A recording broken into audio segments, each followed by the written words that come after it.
So I got to start by telling you the syllabus for this term, not the detailed one, just the big game plan. The game plan is we will do electromagnetic theory. Electromagnetism is a new force that I will introduce to you and go through all the details. And I will do optics. And optics is part of electromagnetism. And then near the end, we will do quantum mechanics. Now, quantum mechanics is not like a new force. It's a whole different ballgame. It's not about what forces are acting on this or that object that make it move or change its path. The question there is, should we be even thinking about trajectories? Should we be even thinking about particles going on any trajectory? Forget about what the right trajectory is. And you will find out that most of the cherished ideas get destroyed. But the good news is that you need quantum mechanics only to study very tiny things, like atoms or molecules. Of course, the big question is, where do you draw the line? How small is small? Some people even ask me, do you need quantum mechanics to describe the human brain? And the answer is yes, if it is small enough. So I've gone to parties where after a few minutes of talking to a person, I'm thinking, okay, this person's brain needs a fully quantum mechanical treatment. But most of the time, everything macroscopic, you can describe the way you do with Newtonian mechanics or electrodynamics. You don't need quantum theory. All right, so now we'll start with the brand new force of electromagnetism.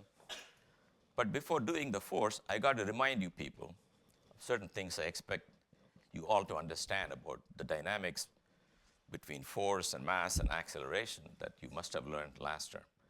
I don't want to take any chances. I'm going to start by reminding you how we use this famous equation of Newton.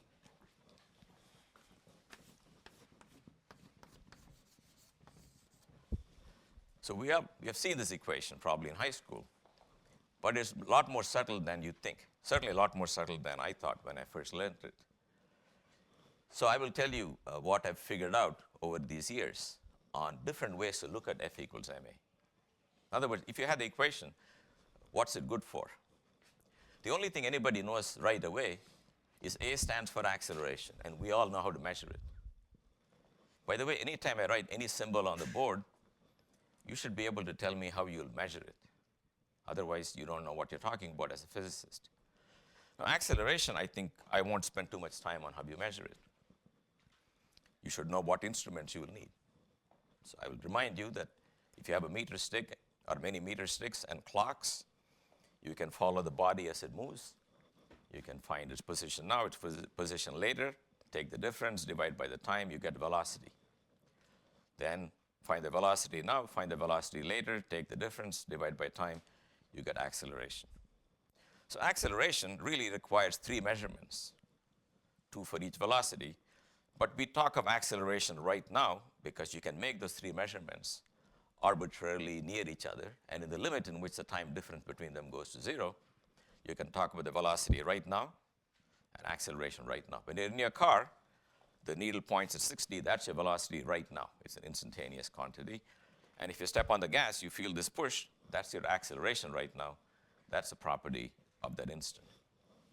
So we know acceleration, but the question is, can I use the equation to find the mass of anything? Now, very often when I pose the question, the answer given is, go to a scale, weighing machine, and find the mass. And as you know, that's not the correct answer because the weight of an object is related to being near the Earth due to gravity, but the mass of an object is defined anywhere.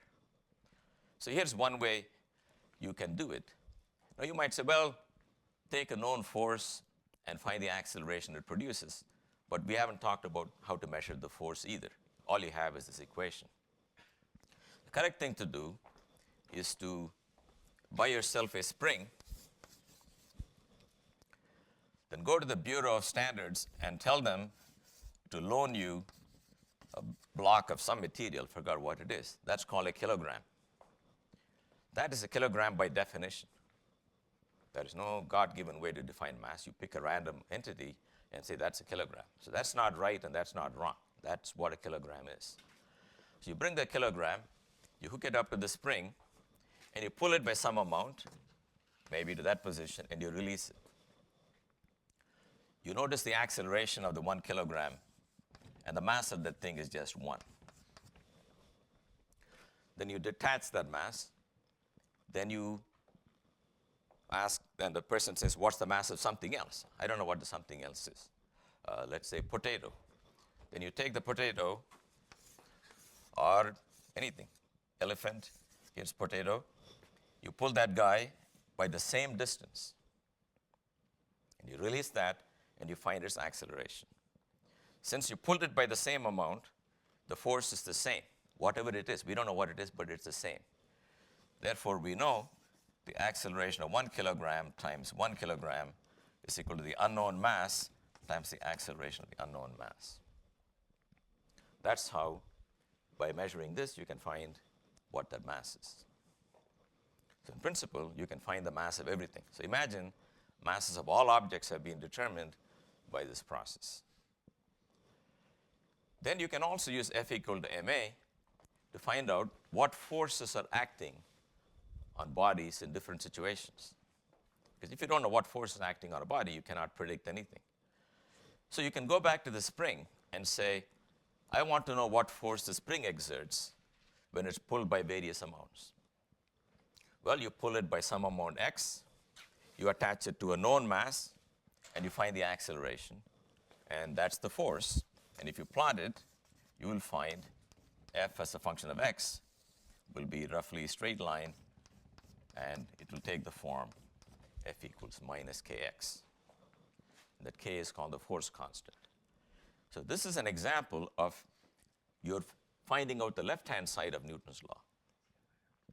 You've got to understand the distinction between f equals minus kx and f equals ma. What's the difference? This says if you know the force, I can tell you the acceleration. But it's your job to go find out every time what forces might be acting on a body. If it's connected to a spring, and you pull the spring and it exerts a force, someone's got to make this measurement to find out what the force will be. All right, so that's one kind of force. Another force that you can find is if you're near the surface of the earth, if you drop something, it seems to accelerate towards the ground. And everything accelerates by the same amount, g. Well, according to Newton's laws, if anything is going to accelerate, it's because there's a force on it. Therefore, the force on any mass m must be mg, because if I divide by m, I got to get g. So the force on masses near the earth is mg. That's another force. Something interesting about that force is that unlike the spring force, where the spring is touching the mass, you can see it's pulling it, or when I push this chair, you can see I'm doing it.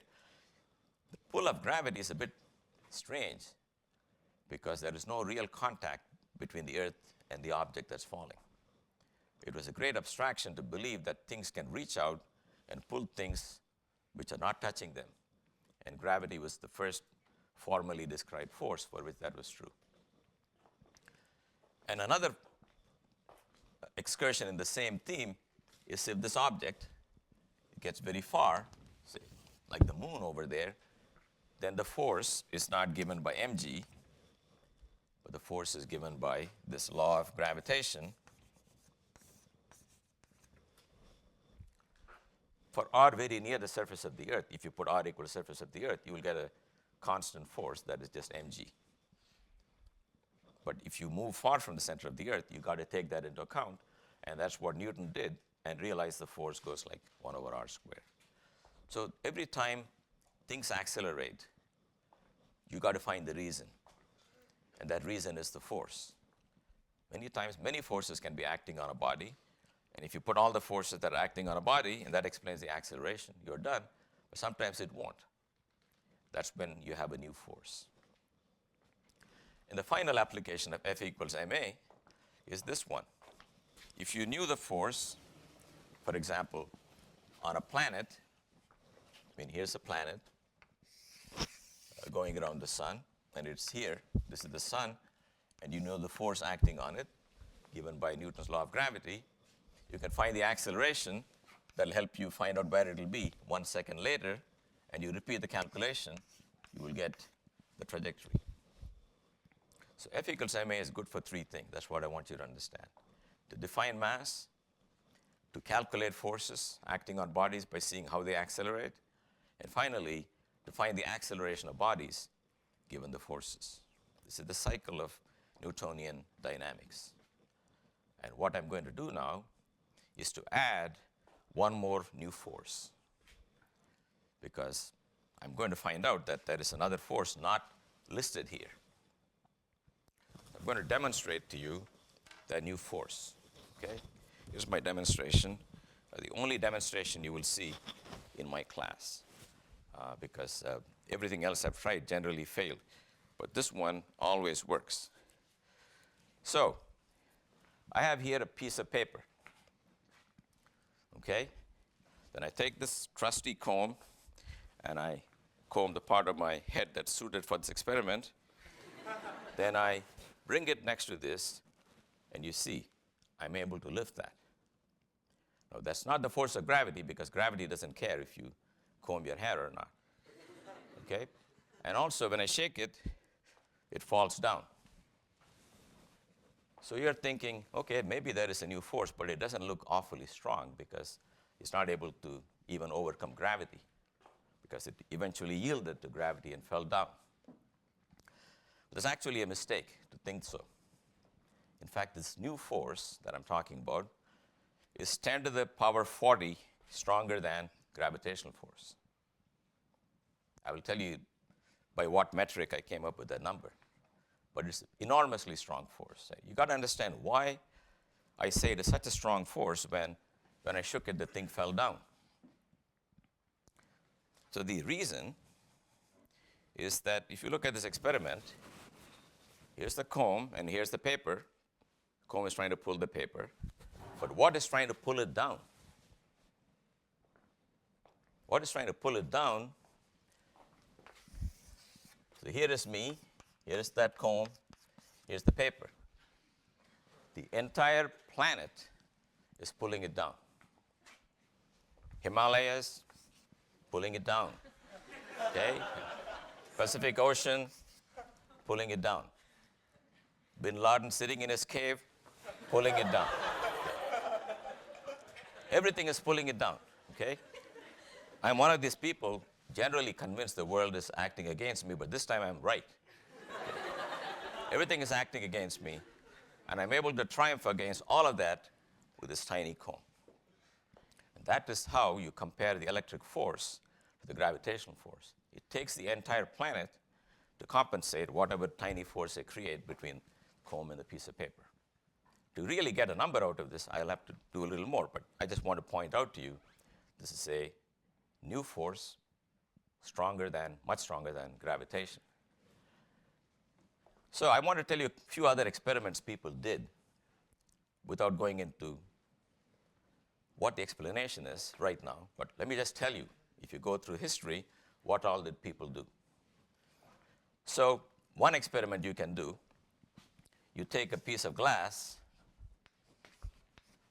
and you rub it on some animal that's passing by. Okay? Water buffalo. That's why I cannot do all the experiments in class. You rub it on that guy, then you do it to a second piece of glass, and you find out that they repel each other, meaning if you put them next to each other, they tend to fly apart. Then you take a piece of hard rubber, and you rub that on something else. I forgot what, silk, Yeti, some other thing. Then you put that here, so I'll give a different shape to that thing. That's the rubber stick. And you find, when you do that to this, these two attract each other. So sometimes they repel, sometimes they attract. Here's another thing you can do.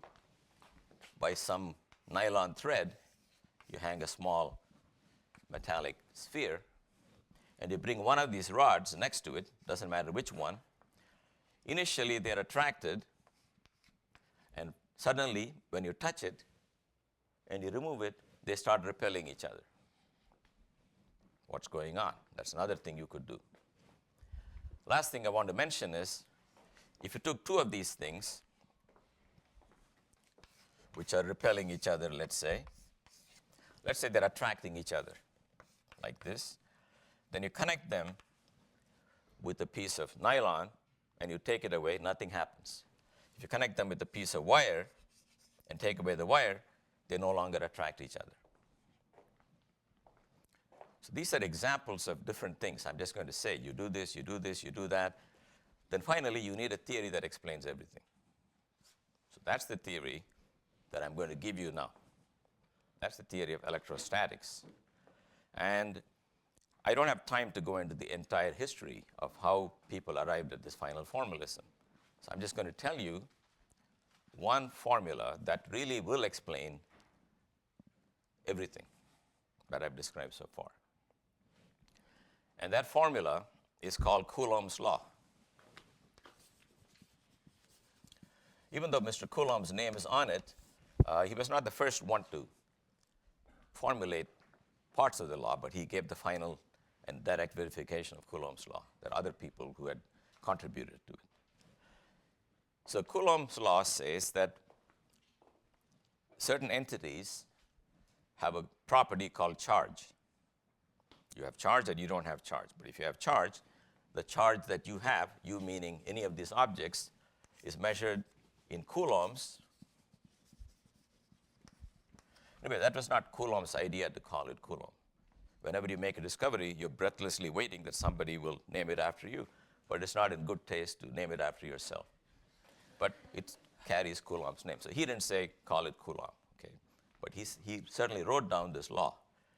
The law says that if you've got one entity which has some amount of charge called Q1 and has another entity that's some amount of charge Q2, they will exert a force on each other, which is given by Q1, Q2 times this constant, which is somehow written as 1 over 4 pi epsilon 0 times 1 over r squared. But r is the distance between them. Now you can ask in this picture, what do you mean by distance?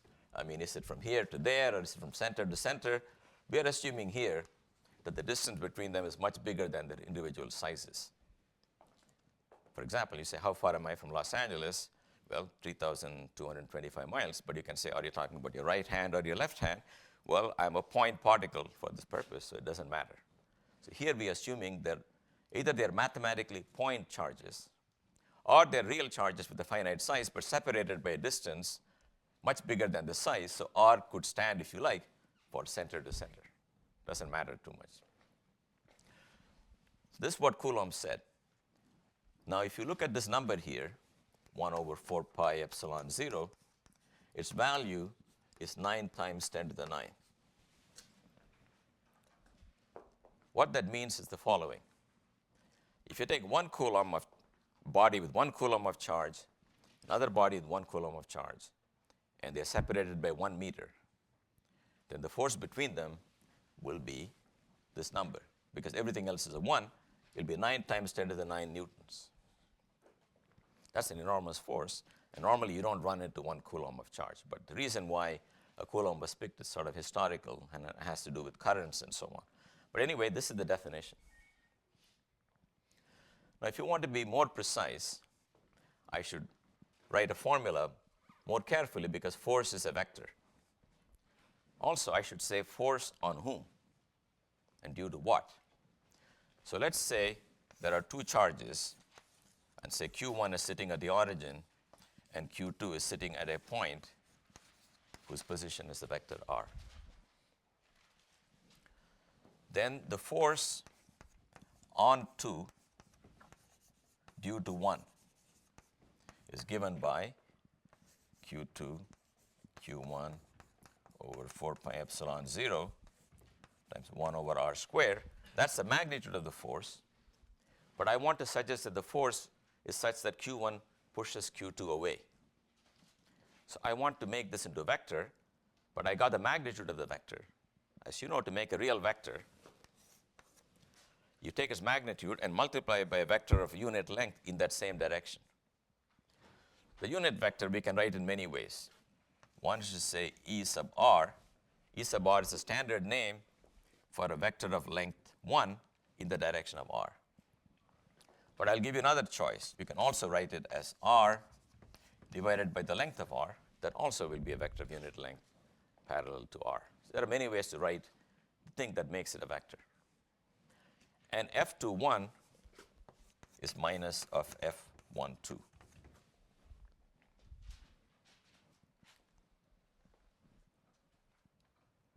Now, how do we get attraction and how do we get repulsion? We get it because Q1 and Q2, if they're both positive, and if you use the formula, you will find they repel each other. But if they're of opposite signs, you will do the same calculation, but you'll put a minus sign in front of the whole thing. That will turn repulsion into an attraction. So you must allow for the possibility that Q can be of either sign. Q can also be 0. There are certain entities which don't have any electric charge, so if you put them next to a million coulombs, nothing happens. So some things have plus charge, some things have minus charge, some things have no charge. But they're all contained in this Coulomb's law. Now, again, skipping all the intermediate discoveries, I want to tell you a couple of things we know about charge. First thing is, Q is conserved. Conserved is a physics term for saying does not change with time.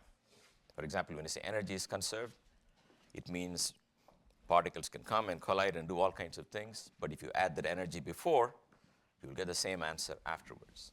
Whenever that happens, the quantity is conserved. The claim is electrical charge is conserved.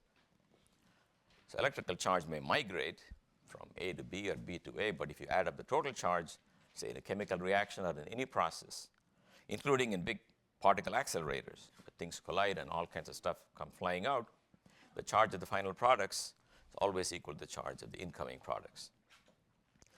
But charge conservation needs to be amended with one extra term, extra qualification.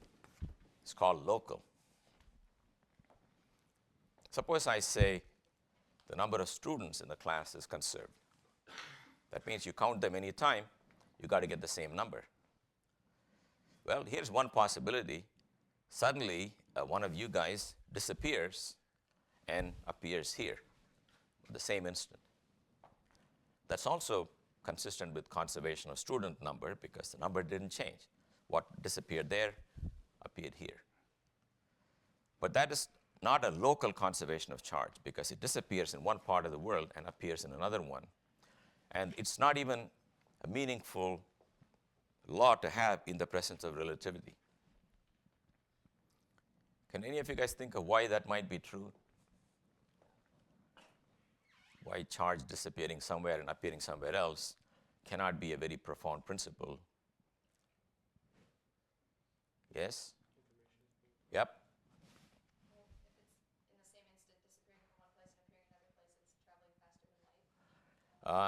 Well, we don't know that it was the same thing that even traveled. It may not have traveled. It may even be. No, here's another thing. Suppose an electron, suppose a proton disappears there and a positron appears here.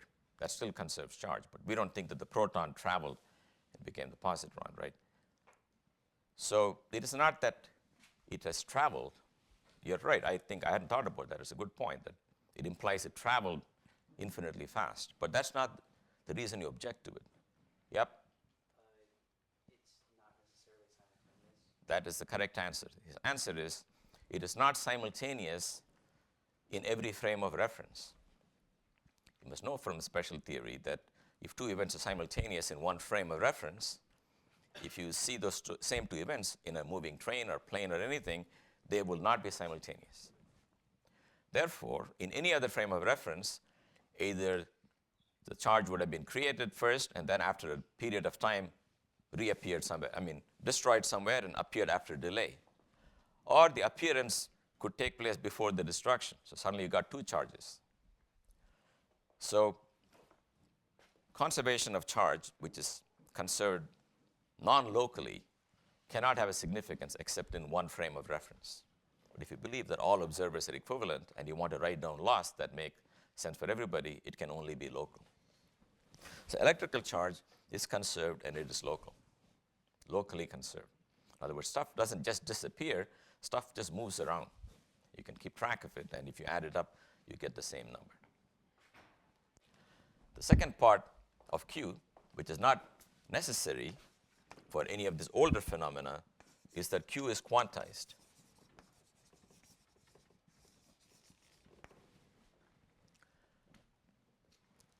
That means the electrical charge that we run into does not take a continuum of possible values.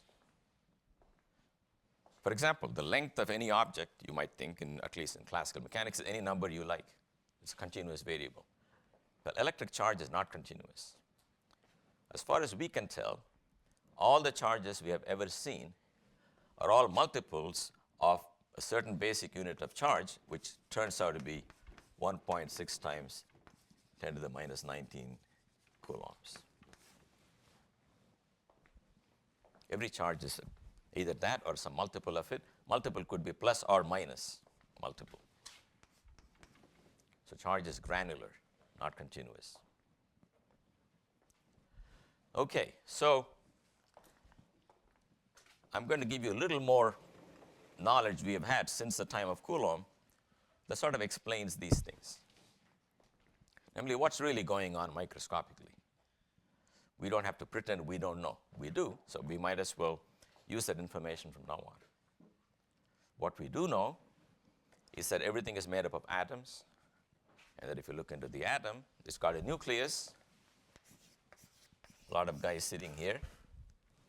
Some are called protons and some are called neutrons, and then there are some guys running around called electrons. Of course, we will see at the end of the semester that this picture is wrong, but it is good enough for this purpose. It's certainly true that there are charges in an atom which are near the center and other light charges which are near the periphery or outside. All things carrying electric charge in our world, in daily life, are either protons or electrons. You can produce strange particles in an accelerator. They would also carry some charge, which will in fact be a multiple of this charge, but they don't live very long. So the stable things that you and I are made of, and that just about anything in this room is made up of protons, neutrons, and electrons. The charge of the neutron, as you can guess, is 0. The charge of the electron, by some strange convention, was given this minus sign by Franklin. And the charge of the proton is plus 1.6 times 10 to the minus 19 coulombs. There are a lot of amazing things I find here. I don't know if you've thought about it. First interesting thing is that every electron anywhere in the universe has exactly the same charge. It also has exactly the same mass. Now you might say, look, that's a tautology, because if it wasn't the same charge and if it wasn't the same mass, you will call it something else. But what makes it a non-empty statement is that there are many electrons which are absolutely identical. Look, you try to manufacture 2 cars. The chance that they're identical is 0, right? I got one of those cars, so I know that. Doesn't work. It's supposed to. So despite all the best efforts people make, things are not identical. But at the microscopic level of electrons and protons, every proton anywhere in the universe is identical. And they can be manufactured in a collision in another part of the universe. This can be manufactured at a collision in Geneva. The stuff that comes out, identical. That is a mystery. At least in classical mechanics, it's a mystery. Quantum field theory gives you an answer to at least why all electrons are identical, and why all protons are identical. The fact that there are absolutely identical particles is very, very important. It also makes your life easy, because if every particle was different from every other particle, you cannot make any predictions. We know that the hydrogen atom on a receding galaxy is identical to the hydrogen atom on the Earth. That's why when the radiation coming from the atom has a shifted wavelength or frequency, we attribute it to the motion of the galaxy. And from that we deduce, from the Doppler shift, we find out its speed. But another explanation could be, well, that's a different hydrogen atom. Maybe that's why the answer is different. But we all believe it's the same hydrogen atom, but it's moving away from us. Therefore, one of the remarkable things is that all electrons and all protons are equal. But a really big mystery is, why is the charge of the electron exactly equal and opposite to the charge of the proton? They are not the same particle. Their masses are different. Their other interactions are different. But in terms of electrical charge, these two numbers are absolutely equal as far as anybody knows. That's another mystery. Two different particles, not related by any manifest family relationship, have the same charge, except in sign. And there are theories called grand unified theories which try to explain this, but it's certainly not part of any standard established theory. But it's key to everything we see in daily life, because that's what makes the atom electrically neutral. Okay, now we can understand the quantization of charge, because charge is carried by these guys, and these guys are either there or not there, so you can only have so many electrons. You cannot have a part of an electron or part of a proton. Now, let's try to understand all these experiments in terms of what we know. First of all, when you take this piece of glass and you rub it, the atoms in glass are neutral. They got equal number of protons and electrons. But when you rub it, the glass atom loses some electrons to whatever you rubbed it on. Therefore, it becomes positively charged because some negative has been taken out. In the case of the rubber stick, it gains the electrons, and whatever animal you rubbed it on, it loses the electrons. So actually, real charge transfer takes place only through electrons. Protons carry charge, but you're never going to rip a proton out unless you use an accelerator. It's really deeply bound to the nucleus. But electrons are the one who do all the business of electricity in daily life. The current flowing in the wire, in your circuit, it's all motion of electrons. So from this and Coulomb's law, can you understand the attraction between these two? How many people think you can, from Coulomb's law, understand the attraction between these two rods? Nobody thinks you can. Well, why do you think you cannot? You know why? Because they're on point charges. Okay. Any other reason why Coulomb's law is not enough?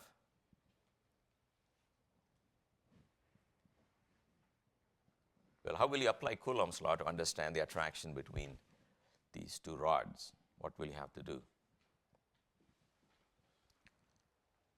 have to apply it to F equals ma? No, that will, once you got the F, the A will follow. But can you compute the force between two rods, one of which has got a lot of positive charge, one of which has a lot of negative charge, given Coulomb's law? Yes. You don't know the exact quantities of the charges? Pardon me? You don't know the exact Suppose I tell you, charges? I tell you how many charges there are. Yes. You don't know which direction the attraction. No, we do know, because the plus and minus will be drawn towards each other. Okay, I'll tell you what it is. It's an assumption we all make, but you're not really supposed to make it. It's not a consequence of any logic. Coulomb's law talks about two charges, 2 point charges. What if there are 3 charges in the universe? What is the force this one will experience due to these two? This is Q1, this is Q2, this is Q3. Coulomb's law doesn't tell you that. It tells you only 2 at a time. But we make an extra assumption called superposition,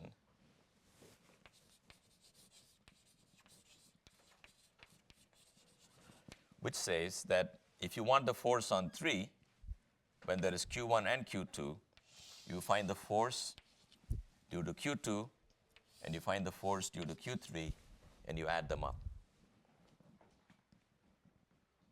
The fact that you can add these two vectors is not a logical requirement. There's no, in fact, it's not even true at an extremely accurate level that the force between two charges is not affected by the presence of a third one. But it's an excellent approximation, but you must realize it is something you've got to find to be true experimentally.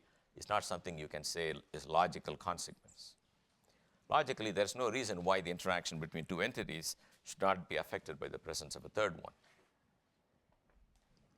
But it seems to be a very good approximation for what we do. And that's the reason why eventually we can find the force between an extended object and another extended object by looking at the force on every one of these due to every one of those and adding all the vectors. Okay, so superposition plus Coulomb's law is what you need. Then you can certainly understand the attraction. How about the comb and the piece of paper? That's a very interesting example, and it's connected to this one. See, the piece of paper is electrically neutral. So let me do paper and comb instead of this one. It's got the same model. Here's the piece of paper. Here's the comb. The comb is positively charged. The paper is neutral. So in a way, there's nothing here to be attracted to this one. But if I bring it close enough, there are equal amount of positive and negative charges.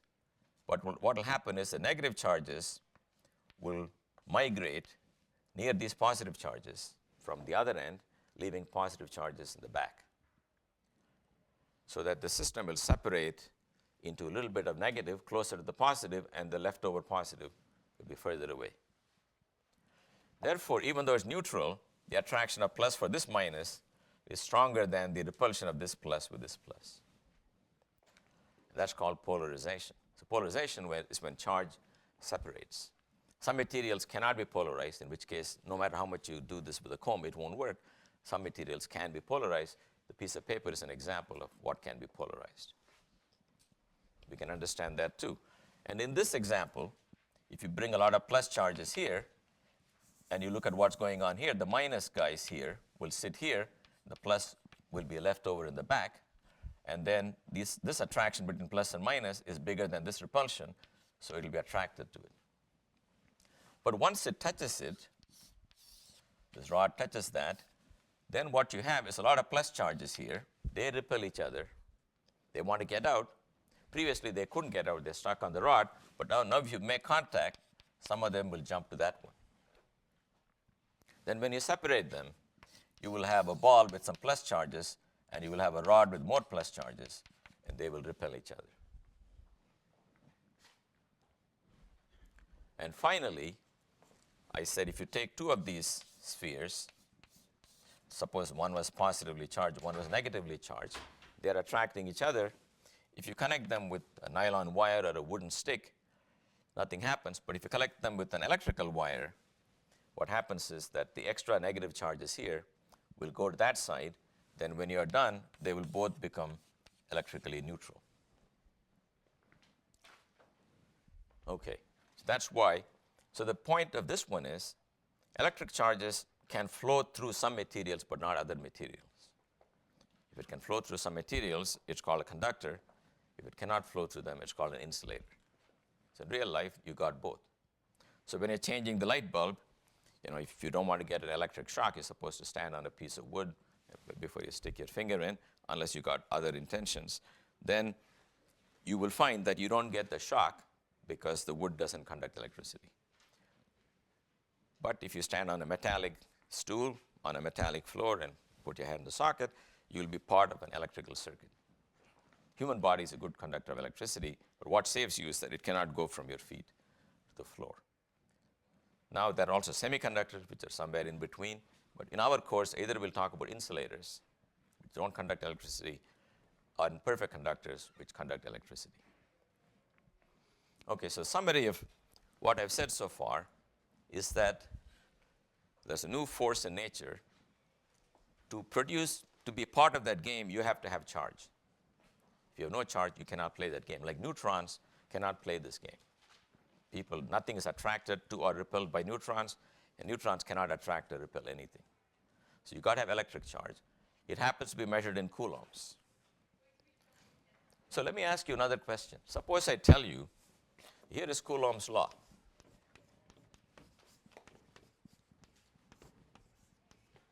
Let me just write the number, 1 over 4 pi epsilon 0. How are you going to test that this law is correct? Okay, I'm giving you a bonus. You don't have to discover the law. I'm giving you the law. All you have to do is to verify it. And don't use any other definition other than this law itself. How will you know it depends on Q1 and Q2 in this fashion? How will you know it depends on R in that fashion? That's what I'm asking you. Can anybody think of some setup, some experiments you will do?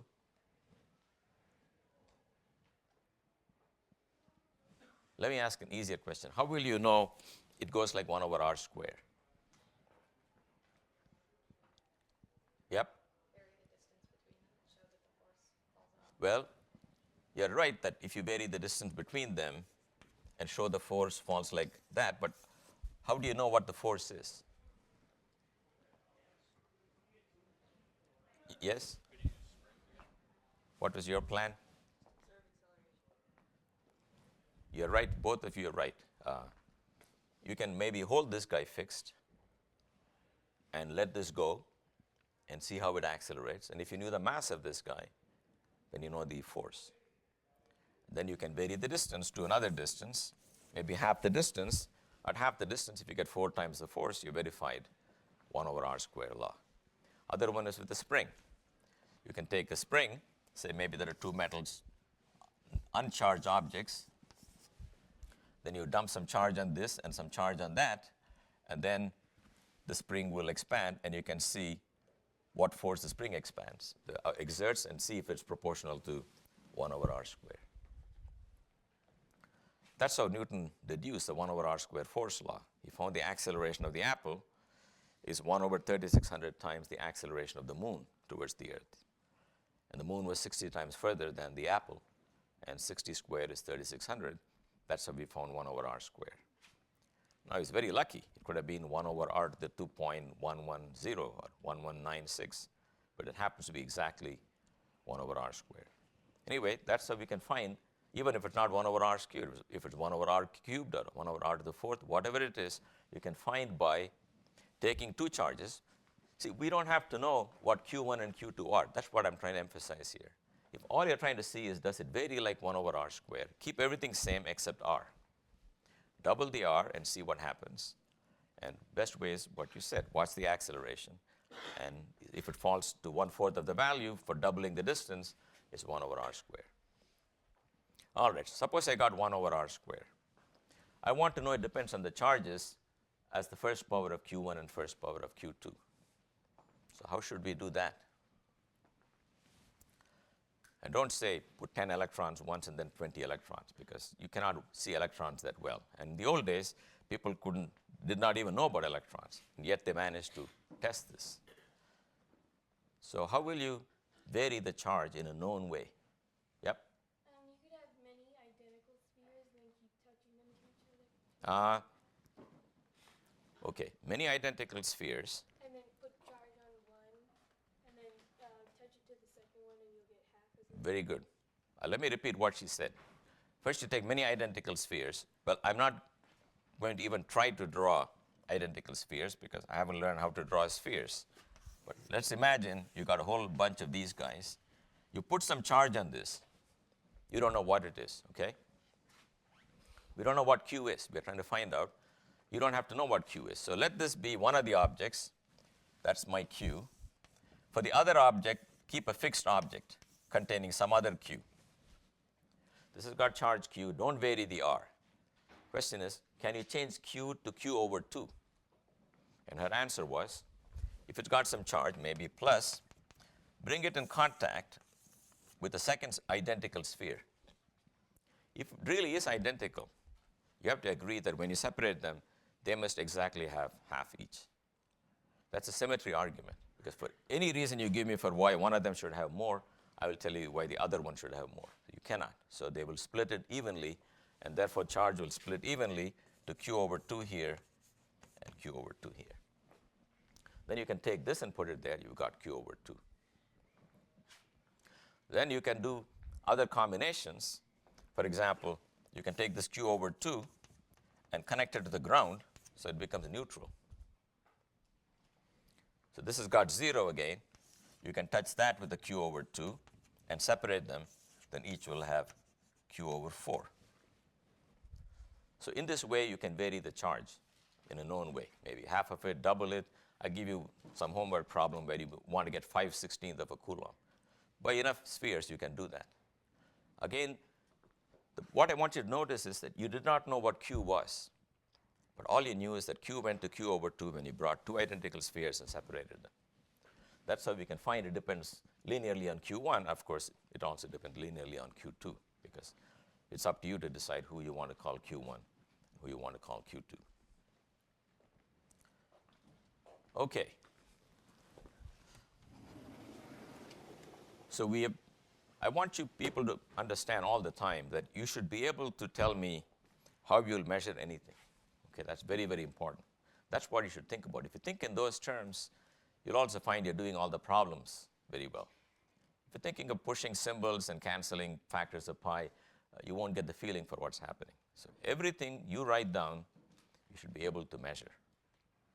If you say, oh, I want to measure the force, you've got to be sure how you'll measure it. And one way is, like you said, find m times a. If you knew the m, you can measure the force. But everything, make sure you can measure it. If I give you a sphere charged with something, then of course we got to decide. Suppose I give you a sphere, it's got some charge, and I want you to find out how much charge is on that sphere. This time I want you to tell me how many coulombs there are. What will you do? What process will you use?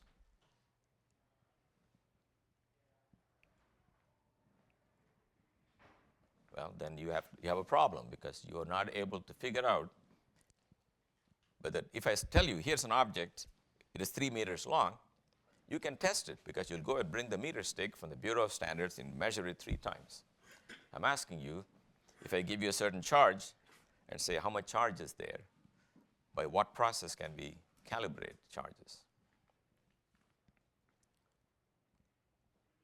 Yep. Put it in the vicinity of a reference charge and measure the acceleration. That's correct.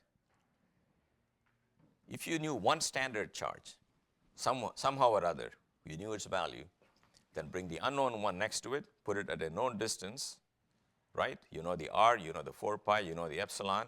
You find the force, you can find this charge. So all we need to know is how to get a reference charge, right? So how do I know something has a Coulomb? How do I get 1 Coulomb of charge just to be sure?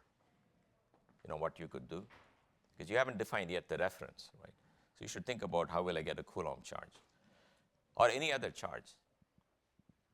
So I could take these 2 spheres that she talked about, each with the same charge q. We don't know what it is. I put them at 1 meter distance, and I measure the force, namely how hard should I hold one from running away to the other one. Once I got the force, the only thing unknown in the equation is q times q. I know r, I know 1 over 4 pi epsilon, I can get q. So every time you write something, think about how you will measure it, because in that process, you're learning how the physics is done. If you try to avoid that, you'll be just juggling equations, and that doesn't work for you, and that doesn't work for me. Anybody who wants to do good physics should be constantly paying attention to the physical phenomenon and not to the symbols that stand for physical objects. All right. The final thing I want to do in this connection is to give this number I mentioned, F gravity over F electric. I said gravity is 10 to the minus 40 times weaker. Well, you have to be precise on how you got the number. See, it's not like selling toothpaste, where you can say it is 7.2 times whiter. I don't know how those guys measure whiteness in a unit with 2 decimal places. But, that's a different game. It's not subject to any rules. But here, you have to say how you got the number. In what context did you make the comparison? It'll turn out the answer does depend on what you chose. There'll be some variations, but those tiny variations are swamped by this enormous ratio I will get. So what you could do is take any 2 bodies and find the ratio of gravity to electric force. One option is to take 2 elementary particles, whichever 2 you like. So I will take an electron and a proton, but you can take electron and a positron, or proton and a proton, doesn't matter. These 2 guys attract each other gravitationally and electrically. So I will write the force of gravitation, which is G, mass of the proton, mass of the electron, over r squared, divided by q electron, q proton, over 4 pi epsilon 0, times 1 over r squared. Notice in this experiment, in this calculation, r squared does not matter. So you don't have to decide how far you want to keep them because they both go like 1 over r squared. So you can pick any r. So whatever you pick is going to cancel, and you will be left with this number. Q1, Q2, and the 1 over 4 pi epsilon is 9 times 10 to the 9. So now we put in some numbers. So G is 10 to the minus 11 with some prefactors, maybe 6 in the case. I'm not going to worry about prefactors. But the mass of the proton is 10 to the minus 27 kilograms. Mass of the electron, 10 to the minus 30 kilograms. So don't say, how come they all have these nice round numbers? They are not. There are factors like 1 and 2. I'm not putting them because I'm just counting powers of 10. Q1 is 1.6 times 10 to the minus 19. So 2 of those Q's is 10 to the minus 38. Then 9 times 10 to the 9 is roughly 10 to the 10. If you do all that, you will find this is 10 to the minus 40. So it is some typical situation that you took, and you found this ratio of forces.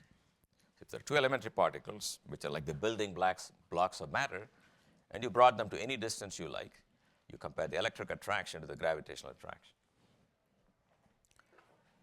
So one question is, if gravity is so weak,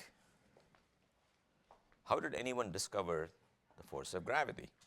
If all you had was electrons and protons, you will have to measure the force between them. Suppose you knew only about electricity, didn't know about gravitation. One way to find there is an extra force is to measure the force to an accuracy good to 40 decimal places.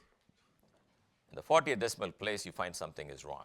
You fiddle around and figure out the correction comes from m1, m2 over r squared. But that's not how it was done, right? You guys know that. So how did anyone discover force of gravity when it's overwhelmed? Yes? Most things are neutral. Yes. Most things are electrically neutral. In other words, electric force, even though it's very strong, comes with opposite charges. It can occur with a plus sign or with a minus sign. Therefore, if you take the planet Earth, it's got lots and lots of charges in every atom, but every atom is neutral. You got the moon, ditto, lots and lots of atoms, but they're all neutral. But the mass of the electron does not cancel the mass of the proton. So mass can never be hidden, whereas charge can be hidden. Mass never cancels. That's the reason why, in spite of the incredible amount of electrical forces they're potentially capable of exerting, they present to each other neutral entities. Therefore, this remaining force, which is not shielded, is what you see and has a dramatic role in the structure of the universe, force of gravity. But most cosmological calculations, you can forget mainly the electric force, it's all gravitational force. That's because electricity can be neutralized. So you cannot hide gravity. Everything has mass. Even photons, which have no mass, have energy. They're also attracted by gravitation. So gravity cannot be hidden. And that's the origin of something called dark matter. So how many guys heard about dark matter? Okay. Anyone want to volunteer? Someone whose name begins with T. Anybody's name begins with T and also knows the answer to this? Okay, I don't.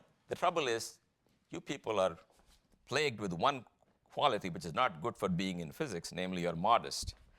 So you don't want to tell me the answer. So I have to give an excuse for whoever gives the answer. If your seat has a number, 142. Anybody's in seat 142? Maybe they're not even numbered. Look, okay, anybody with a red piece of clothing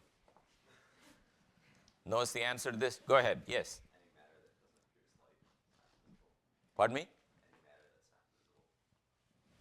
So like if you're looking at Right. like through a telescope, anything that is not going to produce any sort of visual electromagnetic. Right. Basically, there's no way you can see it. And there's dark matter right in this room. Okay? And there's dark matter everywhere, but the way people found out there is dark matter. Do you know how that was determined? Yep. The rotation of galaxies didn't line up with the matter that was visible. So, yes, maybe one example I can talk is about our own galaxy. So here's a visible galaxy, okay? The old spiral. Now, if something is orbiting this galaxy, just by using Newtonian gravity, by knowing the velocity of the object as it goes around, you can calculate how much mass is enclosed by the orbit. That's a property of gravitation. From the orbit, you can find out how much mass is enclosed. So what you will find is, if you found something orbiting the center of the galaxy at that radius, you'll enclose some mass. If you take objects with bigger and bigger radius, you will enclose more and more mass. Till you find orbits as big as the galaxy, then the mass enclosed, as a function of radius, should come and stop. Because after that, the orbit's getting bigger, but not enclosing any more mass. But what people found is that even after you cross the nominal size of the galaxy, you still keep picking up mass. And that is the dark matter halo of our galaxy. So it's dark to everything, but you cannot escape gravity. That's what I meant to say. You cannot avoid gravitational force. So people are trying to find dark matter. People at Yale are trying to find dark matter. The thing is, you don't know exactly what it is. It's not any of the usual suspects, because then they would have interacted very strongly. So you're trying to find something not knowing exactly what it is. You got to build detectors that will detect something, and you go through it every day in your lab, and you're hoping that one of these dark matter particles will collide with the stuff in your detector and trigger a reaction. Of course, there'll be lots of reactions every day, but most of them are due to other things. That's called background. You've got to throw the background out, and whatever is left has got to be due to dark matter. And again, how do you know it's dark matter? How do you know it's not something else? Well, you can see that if you're drifting through dark matter in a moving Earth, you'll be running into more of them in the direction of motion and less in the other direction, because you're running into the wind. So by looking at the direction dependence, you can try to see if it's dark matter. Anyway, dark matter was discovered by simple Newtonian gravitation. The particles that form dark matter are very interesting to particle physicists. There are many candidates in particle theory, but the origin of the discrepancy came from just doing Newtonian gravity. All right. Now, the final thing today, before we break, is that there is one variation of Coulomb's law.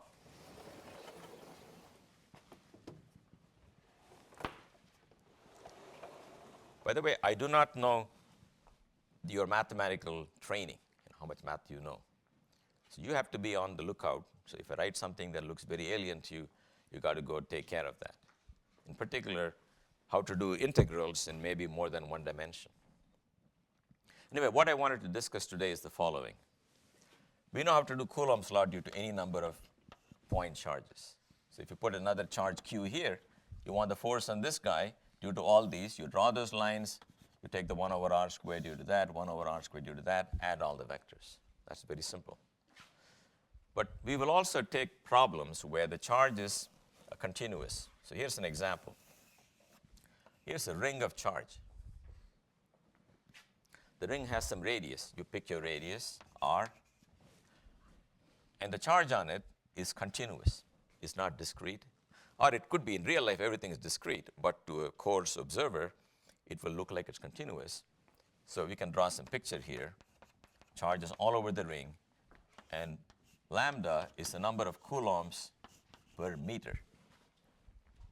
That means if you snipped 1 meter of the wire, it'll have lambda coulombs in it. And you want to find the electric force on some other charge Q due to this wire. So you cannot do a sum, and you have to do an integral. That's what I'm driving at. And I'm going to do one integral, then we'll do more complicated ones later. So I want to find the force on a charge q here. So what I will do is I will divide this into segments, each of length, say, dl. Then I will find the force of the charge here, df. I will add the forces due to all the segments.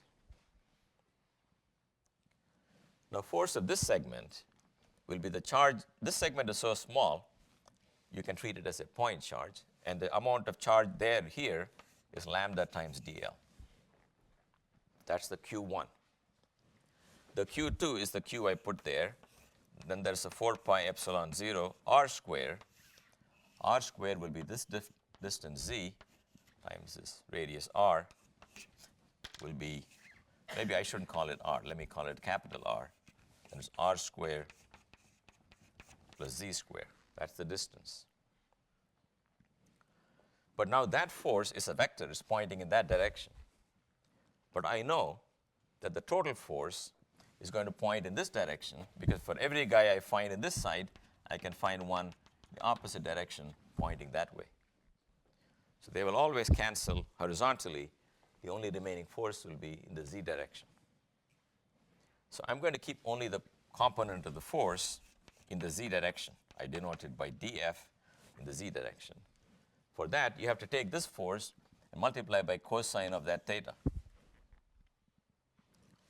I hope you know how to find the component of a force in a direction. It's the cosine of the angle between them.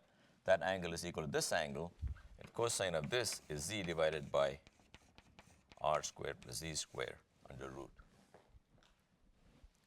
That is the df due to this segment, and the total force in the z direction is the integral of this.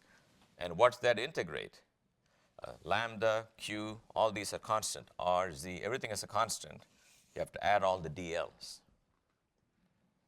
If you add all the dl's, you will get the circumference. In other words, this is going to be lambda q z divided by 4 pi epsilon 0 r squared plus z squared with 3 over 2 integral of dl.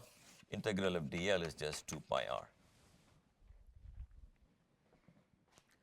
In other words, every one of them is making an equal contribution, so the integrand doesn't depend on where you are in the circle, so you're just measuring the length of the circle. So that's the answer. The force looks like lambda times 2 pi r. What is that? Lambda is the charge per unit length. That times the length of the loop is the charge on the loop. This is the charge you're putting there. It's divided by 4 pi epsilon 0 divided by r squared plus z squared, the 3 over 2. That's an example of calculating the force, which will be in this direction. Now, once you've done this calculation, you may think maybe I missed a factor of pi or factor of e, something. Can you think of a way to test this? What test would you like to apply to this result? Yep. If we were to put the z equal to 0 and have it in the middle, there should be no forces on it. Very good. What he said is, if you pick z equal to 0, you're sitting in the middle of the circle, and you're getting pushed equally from all sides, and you better not have a force, and that's certainly correct. This vanishes when z goes to 0. Anything else? Any other test?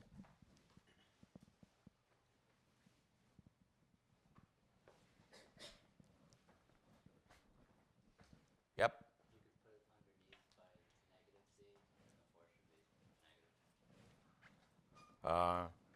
Yes, it will point down and be negative, that's correct. But how about the magnitude of the force itself rather than just the direction? Yep. As you go infinitely far away, it should look like a point card. Yes. If you go very, very far, someone's holding a loop, you cannot see that it's even a loop. It's some tiny speck, and it should produce the field. So what field should it produce? It should produce the Coulomb force, Q1, Q2, over 4 pi epsilon 0 times distance squared. And when z is much, much, much bigger than r, this is 1 kilometer, this is 2 inches, you forget this, you get z squared to the 3 over 2 is then z cubed, that means the whole thing here reduces to 1 over z squared, and it looks like the force between 2 point charges. So I would ask you, whenever you do a calculation, to test your result. Okay, before going, I got to tell you something about those who come late. I realize that you guys come from near and far. So when you come late, let me give you my preference for doors. Okay, door number 1 is that one. That's the least problematic. Door number 2 is this one, because in the beginning of the lecture, I'm usually on that side of the board, so you guys can come in. Door number 3 is that one, where Jude is taking the picture, but do not stand in front of the camera and contemplate your future. If you do, I will make sure you don't have a future. Okay? So don't do that. If you come fashionably late, never come through that door. Maybe this one. In fact, if you come through that door, because I've reached this side of the board, you're very, very late. So I think you should take the day off and start fresh next time. All right. Okay. Thank you.